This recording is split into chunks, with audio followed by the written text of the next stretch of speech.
machiegni kendo. Kwan mine kod nyiri masani dhie kuonde timo orako midendo ni gym omedore to chutho e bombe mopogore pacho ka. Okang' mikoni gi kao mar gayo tuoche mabiro nikech ng'oyo mar del. E kaunti ma Mombasa, jafwambo marwa George Aoko notimo limbe moko kuom kuonde timo orako kuma bende ne oyango ni kopogore gi gayo tuoche, moko kuom gi bende dhi mar loso dendgi ka giikore ne nyasi mopogore.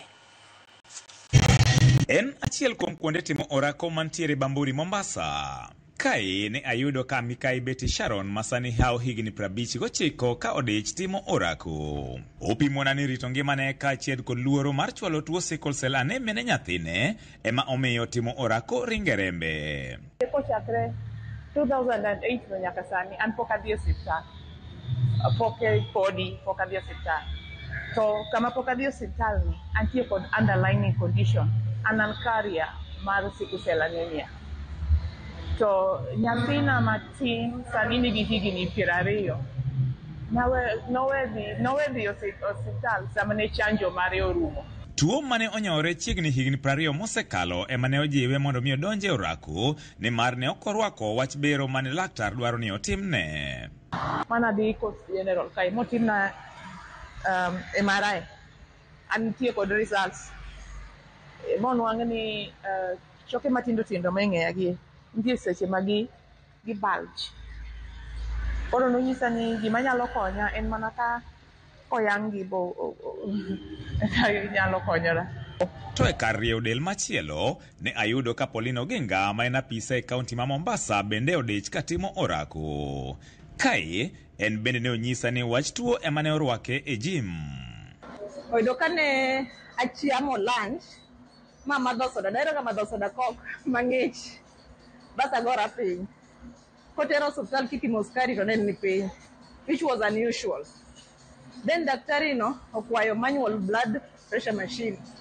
Oyudo ka blood pressure na ni malo be koro nidwa keta yien mag pressure takwaye mondo miya 1 month then adonje gym. Giduto gipimona ni achiel kuom gigo magirango matut en chiemo magichamo. To an gi chak mamara manyiedho mapuoyo. Kanyo bende magole mo machiedogo. Koro kasepuoyo chak to agolo mo to chak tamadho. Ineno to katedi chai ni koro adwa madho chai. Jomoko wacho ni we chamo kuon, jomoko wacho we chamo chapat, koro ka we chamo chapat lor kambi.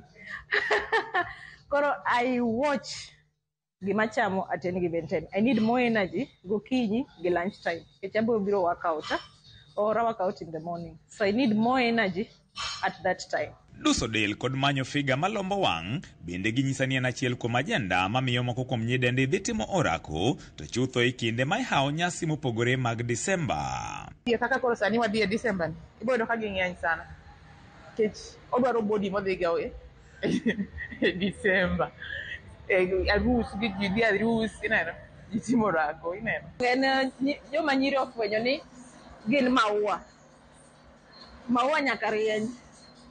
Koro nyaka doye nyaka olepi. To mae kami doye emi olepi. Koro mondo inen maber nyaka itimo orako mondo igol boche dendi. Kata kamano gikoni en gino madwaro thuolo kendo ka osedonje remo to onge kaka inyalo we. Most of the time I wind up the day kata chako the day kan tie gym. Dido kime kata decision moro paro mo gimoro rieko moro monego beni ing'ado sami mwaka. Nitie gik moko ariyo makwaga Nyasaye ni koyie to kik omiya. Sa gi pesa madhi gi osiptal.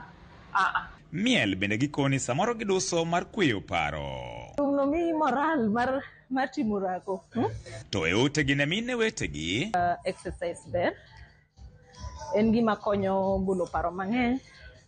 En gima konyo genyo tuoche mang'eny. En gima konyo miyo ng'ato bedo mayot. Wek bet kami betie. Bitimo orako, cham natural food. George Aoko, Ramogi TV, Mombasa. Owada kaka sani koro ji ochomo Disemba kamendie joma dhi e gym inyiso wa nyidende ni